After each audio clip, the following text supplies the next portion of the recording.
can learning more about GenAI help you as a neurodivergent professional and creator? That is the thing I set to find out today, specifically watching this masterclass course. As an autistic person, things that other people find easy can sometimes feel like huge barriers to progress. So it's no surprise that GenAI tools have been heavily adopted by the neurodivergent community, me included. So when I accidentally dropped £100 on a masterclass subscription, I thought, why not put this money to good use and check out the course Achieve More with GenAI. I wanted to see if this could help me be more systematic in the way that I use GenAI tools and help me find a level playing field with my autistic peers. Let me know if you are neurodivergent. Do you often feel like you are starting from the back foot? Does it feel hard to find that level playing field? So in this video, I'm going to give you an overview of the key topics, the key people, and tools covered in the course, the limitations of it, and also stay tuned for the key takeaways that I will be taking into my future work. I even have a little treat at the end, something that I created as I was making this video, with the tools suggested during the course. Look, if you can't afford to drop £100 on the masterclass courses, but you've got your eye on this one or others, let me know in the comments and I could do this for another course as well. And I feel like I need to say right up front, I didn't intend to buy this, but I have found some positives and I am looking forward to doing more masterclasses. I'll share what I liked and didn't like later on in this video. Let's start by talking about my goals for taking this course. I've been in tech for 25 years, and that's included 15 years of working on innovative digital projects. So throughout that time, AI in all forms has always been clearly the front-running technology for its potential to impact lives. I've worked with AI in education, AI in healthcare, even companies who are using AI in finance. But that doesn't mean I'm any more ready to pick up and use GenAI tools. Now, like everyone, of course, I have concerns about AI and the use of AI, but I'm not really that worried about robots taking over the world. I'm more concerned because technology is an amplifier of human tendencies, and humans are, well, complicated. Now, I've mentored dozens of AI companies, and at this point, I do use GenAI tools quite frequently.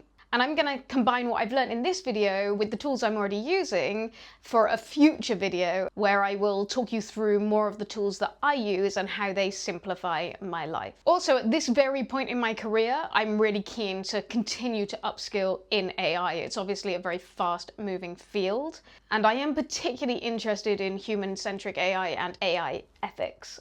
So to be able to have a good ethical stance on any issue, you have to have some understanding of the underpinning technology. Now, of course, that's not what we're delving into today, but I just wanted to give you that context in terms of where I stand. Because the truth is, on a day-to-day basis, I don't have the energy or the time to do all the things that I want to be able to do. So if I can start collaborating with GenAI tools and outsource as many of those grunt tasks as possible, that could help put me on a level playing field with others. In particular, I am hoping that this course will help me to, first of all, be more systematic with my use of GenAI, and secondly, learn more about GenAI tools so I can use them to their fullest. Get the most benefit out of them. So let's get into it. This course is led by someone called Ethan Mollick. And according to his very popular Substack, where he has 343 plus subscribers, he is professor at the Wharton School of the University of Pennsylvania, studying entrepreneurship, innovation, and AI. He says that he's trying to understand what our new AI-haunted era means for work and education. In this course, there are 3 30-minute lessons. The first one is about unlocking productivity. The second one is called Creativity Unleashed. And the third one is called Ethics, AI, and the Future. Which one of those appeals to you? Is there any of those that you're thinking, oh, I'd actually love to find out more about that topic? Each episode features Ethan with a different collaborator, and they walk us through practical examples and explore the topic in a tiny bit more depth. The collaborators are Ali K. Miller, whose LinkedIn says that she is the #1 most followed voice in AI business. The second is Don Allen Stevenson III, who is an author and creative technologist exploring the intersection of art, technology, and innovation with a focus on AI, VR, and spatial computing. And the third collaborator is Manuel Sensili, and his bio states that he's a renowned futurist, artist, TED speaker, and advocate at Unity, where he pioneers advancements in mixed reality and AI. Don't worry if all of this tech language is getting a little bit too much. We don't really go that much into a lot of these terms in the rest of this video. So I'll come back to each of the collaborators as I go into the deep dive. So what are the main topics that are covered in this course? Now, I have to say, overall, it is a pretty shallow dive into the use of GenAI tools, and it's mostly focused on ChatGPT. But some of the things that they talk about are when to use GenAI, what makes a good prompt, and using AI as a collaborative partner, how to go from a business idea to a pitch in 15 minutes, how to work with AI image generators, ethics-ish, and I'll come back to that later in this video, and the most likely future of AI, and also how to create a custom GPT. So overall, this does show some promise to help me achieve those goals of being more systematic in my use of GenAI and delving deeper into what the tools can do. Some of the topics that aren't really included are an actual definition of GenAI, working with different tools on any level of detail. Obviously, this isn't a specific tutorial for any particular tool, or kind of how to select the best tools for you. They don't cover how to actually organize your GPTs or your chats. It's something that I'm still trying to figure out. And AI agents aren't covered here. I'm guessing there'll probably be a future masterclass on that. Whilst there is an ethics part, I would say that ethics isn't really covered in this course. For me, this is definitely something that factors when I choose AI tools. So I'll talk about that in future videos. As I said, this is predominantly focused on ChatGPT, and that also includes using the chat interface of ChatGPT and using DALL-E within ChatGPT. But they do also mention Claude, Udemy, which is a presentation training tool, Udio, which I did actually play with, and I have an example later on in this video, and Canva, which I definitely use a lot already, but I haven't actually looked at the AI features that much. So let's jump into this course in more detail. Obviously, what I'm giving you here is just a quick kind of overview and insight. And if this whets your appetite, then you can go and watch the whole masterclass for yourself. I'm not sponsored by Masterclass or affiliated with them in any way. And so I am going to give my honest insights. And also the full contents of this course obviously does not belong to me. My overview is just a taster, and if you want more, you can go and watch that masterclass. So episode 1 is Unlocking Productivity with Ethan Mollick and Ali K. Miller. I like Ethan as a host. He's obviously an experienced teacher, and he starts by talking to us about change and innovation. AI is both a source of change, but can also help us to manage change. Throughout the whole course, all of the presenters talk about AI as essentially a co-intelligence. And for them, this is really about how we interact and engage with AI and how we use GenAI tools to the fullest. One thing to say, both in this video and in the world at large, GenAI is now often interchanged with the more general term of AI. And of course, GenAI is just one subset of the overall AI landscape, which covers many other applications. So I personally thought it would be useful to add a definition here, something that doesn't happen in the course. So GenAI, or generative AI, refers to artificial intelligence systems that can create new content like text, images, music, and videos based on prompts or inputs. One of the overall messages in this course is that GenAI is a part of our world, so we have to make sure that we fully interact and engage with it. Ethan talks about how it can be hard to distinguish AI and reality, and that's only going to get harder. Although it was really funny because he gave some examples, including some very unrealistic looking Andrex puppies, which were very robotic and a little bit creepy and nowhere near as cute as the real ones that were shown in the example. I was definitely intrigued to hear about the history and context of AI, but actually there was very little on this, and I found that Fei-Fei Li's book, The Worlds I See, is a much better place to get a really holistic view of AI and that history of AI development. So the beginning of this course does cover what is artificial intelligence, and Ethan explains that it originated back in the 1950s, but with ideas of it stretching back long before that. And a lot of the driving force is this desire to make computers think more like a human. In this course, it's short, they can't fit loads in, he skips immediately to 2017 and the publication of the so-called Transformers paper. He explains that AI, and I think, like I said, in this course we're talking about GenAI, large language models. It's basically a language prediction machine, the world's fanciest autocomplete that cost billions of dollars. And let's be real, it is a very smart autocomplete. So for info, transformers are a neural network architecture that forms the basis of most large language models. Now, the course says that everything changed in 2017, but of course that's built on decades and decades of research. We also do get a definition for the large language model. That transformers definition is not in the course, but the large language model definition is. So a large language model is an AI program trained on text data that can understand and generate language.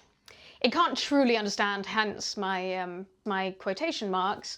They also introduce the idea of tokens here, because tokens are the basic building blocks that language is built on. And this isn't really followed up much in the course after this, other than to say that all the GenAI is actually doing is using patterns to try to decide which is the next token that needs to come when it's creating a response to you. And of course it's learned that from the data that has trained it, which later in the course they go on to mention is basically Reddit and Harry Potter fan fiction amongst everything else on the internet. And because of this reason, if you, when you're talking to your GenAI, don't give it a specific context, then all you're going to get is a general output that's trained on all of those kind of sporadic, strange, wild, fantastical pieces of information that are out there on the internet. Then most of the rest of episode 1 looks at how we might use AI to become more productive, and a lot of that is guided by Ali K. Miller. She tells us a story how early in her career she created an AI to determine whether or not email was being flirty, and I thought that sounds like something that many of us in an autistic community might find extremely handy. Ali then shows us how she would use ChatGPT to come up with new business ideas, develop frameworks to assess ideas, and then get help with pitching the idea. And I'll tell you some of the takeaways that I would recommend from this later on in this video. The reality is that the takeaways are similar from all of the episodes, so I've kind of grouped them together right at the end. So episode 2 is all about being creative with AI, and it's again hosted by Ethan Mollick, joined by Don Allen Stevenson. And there are a lot of similar threads to episode 1. This episode was all about being creative by collaborating with AI, demoing how we can do that collaboration to do many different things, but one of the things that they do is design an away day for a team, and it does actually sound really quite fun. I did find some of the points made in this video quite interesting, especially when I started to think about them more deeply. If you've used generative AI, you know that it is prone to hallucinate, which means just tell you something in a very confident way, even though it may not be true. Now, this is obviously problematic if we're looking for facts, but if we're looking for creativity and imagination, it can come up with some very left field and intriguing things. It actually reminds me of an improvisation game that I used to play called the Finding the Mistake in Nothing, where you had to be really still in your team and then you had to copy the things that other people did. So if somebody had like a little twitch, you just like had to copy that twitch. And then other people would copy you copying that twitch. And then it would get bigger and bigger and bigger. And somehow this led to whole scenes being created. It was amazing and imaginative, and something that if you were just using your brain, you would never come up with.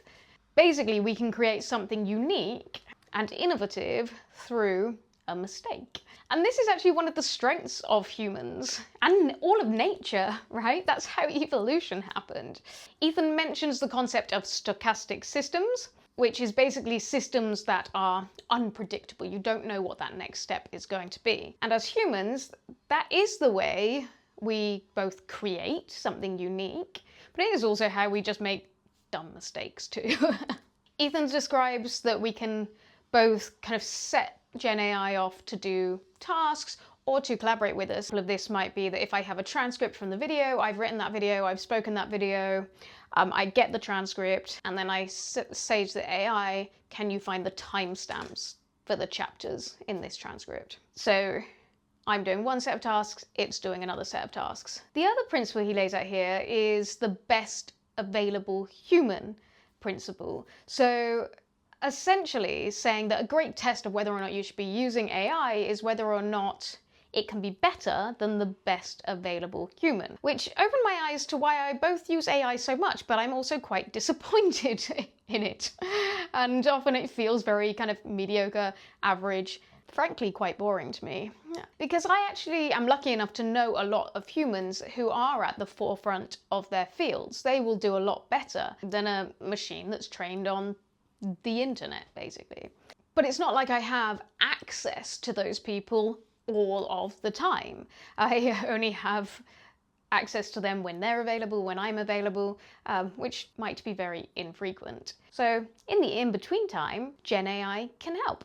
And don't worry, I haven't forgotten that I said I would give you the tips I was taking away from this. Like I said before, they kind of are blended all from each of the episodes, so they are coming up very soon. Episode 3 was probably the one I was most excited about, Ethics, AI and the Future, because this is where I thought I might learn the most, but also I think it's where my interests mostly lie. This episode features Manuel Saint-Silly, and basically he has my dream job. There are some key points that come up about AI and the future in this episode. They don't go as far as making predictions, because nobody knows the future, but some of the key points include: if we aren't participants, then we can't help shape the future. This is something I feel very strongly with regard to AI.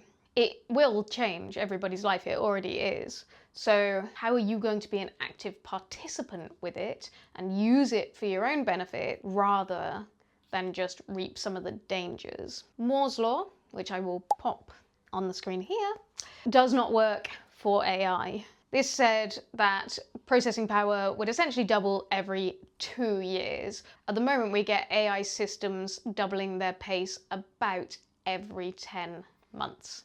And that's likely going to speed up. Don't get me started on the collaboration between AI and quantum computing. The next point is that there are dangers related to AI. Ethan mentions deep fakes, misinformation, and job displacement as being very real in the near term. But the ever-present question of, will robots take over, is a less likely scenario. Now, this was something that I did talk about on one of our previous episodes on the Founded and Grounded podcast.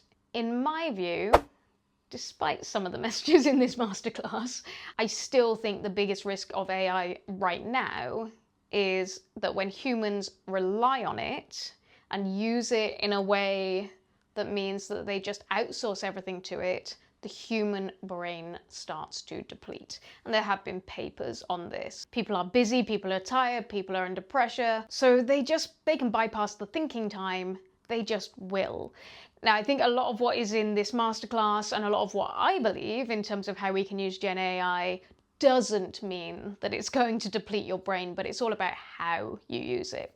They also discuss Amara's law, which was developed by Roy Amara, which says that we overestimate change in the short term, but we underestimate change in the long term. So our near-term predictions are probably wildly over-exaggerated, but our long-term ones, those might actually happen even quicker than we think. The fact that short-term predictions take longer is because humans take time to adopt new systems. we're not only governed by the speed and the capability of tech, which is actually a good thing, but we're also governed by human behavior and organization systems, and those things both take a lot longer to implement change. Now, believe me, I understand this. I was a CEO of a VR company in 2014. Our timeline was way longer than expected. The market was not ready, and I definitely underestimated the behavioral change that would be required to implement these tools. Now, one of the other, and what I think is the most important point in this ethics part of the video, is that we must keep humans in the loop. And as users and developers of this type of technology, we have to model positive behavior. We also have to make sure that we're creating strong guardrails to ensure that the right human oversight remains over technology. And honestly, this is an unsolved problem right now. The next part of the episode is when Manu Sensili takes us through building custom GPTs and introduces us to different GPTs that he's created and uses. The episode ends telling us that the most likely scenario with AI is that it is probably going to continue to grow at a fast rate. And I actually think that this is slightly underplayed here. Once quantum computing really comes online and is coupled with AI, the possibilities are crazy. The main limitation then will be access to energy. So the point being, AI is not going away, and you will get left behind if you don't take advantage of it. Final word, there is no instruction manual, so try it out. What are the main barriers that you have when it comes to either adopting GenAI or using GenAI more? I know for me, I can get really sucked into ChatGPT rabbit holes sometimes, and I'm not a big scroller. I'm not somebody who does spend a lot of time just going, scrolling on social media or anything like that. But apparently with GenAI, I do, which is why I want my use of it to be more mindful and more systematic. I also think for me, some of the limitations are related to data security, and there are lots of things I can think of to do with it, but they aren't ethical uses of it, so I won't be doing those things. So what am I taking away from this masterclass? Overall, I would say, obviously, this is just a short course. There's a lot of polish, and the people who are giving this course are extremely well known in their fields. It is beginner, so some of these takeaways I'm going to share with you are definitely things that I already do, but I do think it's helped give me some focus, clarity, and inspiration to use GenAI tools more. So here are my key takeaways. You need to be really clear about what you want to use GenAI for. You can brainstorm all the tasks you already do, keep a log of tasks that you do during a week, and if you find particularly repetitive tasks, then GenAI might be the perfect collaborator with you. Number two, when you are using it, you need to make sure you're really clear about the role you are giving the GenAI. Give it an identity. This is something that you are possibly naturally doing already, or that you've seen lots of other people tell you you need to do already, because I've definitely seen this all over social media. I definitely found it naturally started happening because I got very frustrated with it until I got more clarity with what role I was expecting it to play. So for example, if you're trying to do marketing strategy for your brand, you might tell it that you are my brand manager or you're my marketing manager, and your job is to hit X, Y, and Z goals. This is what you're going to get measured on, and this is the organizational goals. And then you would give it the task that you want it to do. So maybe you want it to come up with a strategy around how you might employ influencer marketing across your business, for example. So talking about that, you have to get really, really clear on the task that you want it to do and how you want it to output results. So having different frameworks, having different scenarios. I have found that ChatGPT almost offers this up to you quite a lot. So that can be part of this collaborative discussion as well. But make sure you get really clear about the kind of headline task that you want first and foremost. AI does not have your context. And I think this is something that a lot of people forget. And honestly, we do this with people too, don't we? So you have to give it as much contextual information as possible. What is the scenario or the situation that you're in? Who are you? What are your skills? What are your expertise? What are the limitations? What are the goals? Any background information that you can come up with that's going to help it to shape the answer that it's going to give to you. AI is very powerful as a creative partner, and Don Allen III talks a lot about a technique that I actually use all the time already, where you get it to ask you questions to then pull information from you.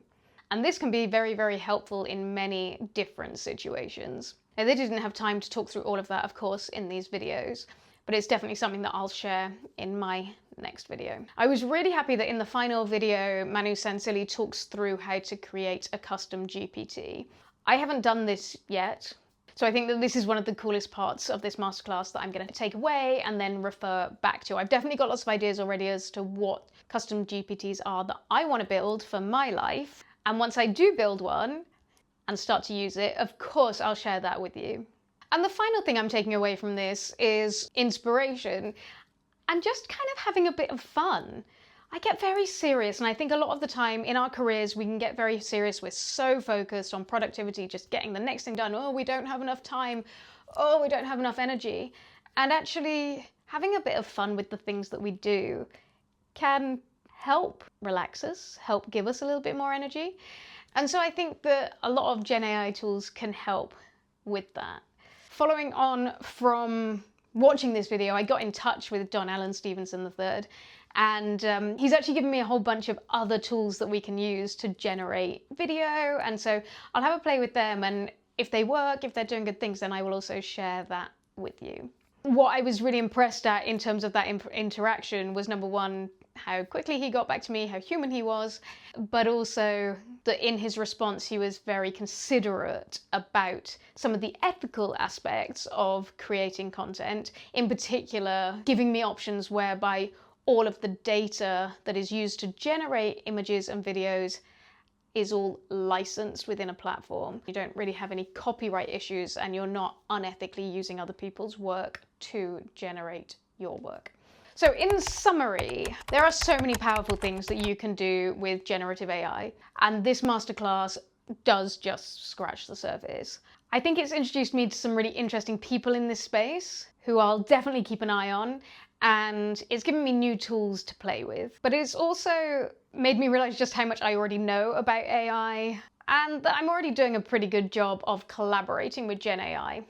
This will sound really dumb, but it kind of took this video to make me realize, hang on a second, I ran a startup in the tech space doing a lot of the things that they do in their jobs, maybe more around some of the VR and AR and introducing AI around that. But it reminded me of why I loved that business and got me excited for doing new things that could relate to that going forwards. The idea of having an AI first mindset is something that Ali K. Miller spoke about, and that's not necessarily one I'm going to take away with me, as I think we should have a human or nature first mindset. And of course, we always need to keep the human in the loop, which she wasn't arguing that. But it is also really important to remember, especially if we already have invisible barriers that are holding us back, that GenAI tools are being used by people everywhere, and they are there to help us. As I've mentioned already, I would have liked the ethics parts to have covered a few more topics, and especially with regard to the data that we're sharing, the freedom to operate, the carbon footprint of AI. Given that this is a beginner level course, I also think some red flags about how you shouldn't use GenAI would also be really helpful. So overall, I would say this is a basic level course with a lot of polish. There are a few gaps, but it's introduced me to some great people. And most importantly, it gave me some focus on a topic which I now feel more excited to work on further. Now, are you ready to see what I made using some of the tools? I have to say this took me about 3 minutes. So no judgment, this is just a bit of fun. I created a short music video. The music was created with the Udio free app, and the video was created with Canva AI, and I do have the pro version of AI, which is how I had access to that. If you've made it this far, comment Misfits Unite. You'll understand when you see the video. And I really look forward to seeing you next week, where I will talk about the common Gen AI tools that I use to help with the tasks I do in my day-to-day life. We were shadows fighting through the night with dreams of flame burning bright. Together we rise, no more hidden trails. Our voices loud, we won't derail. Misfits united, we'll shine and glow. In this power, we'll let it show. Thanks for watching. Bye.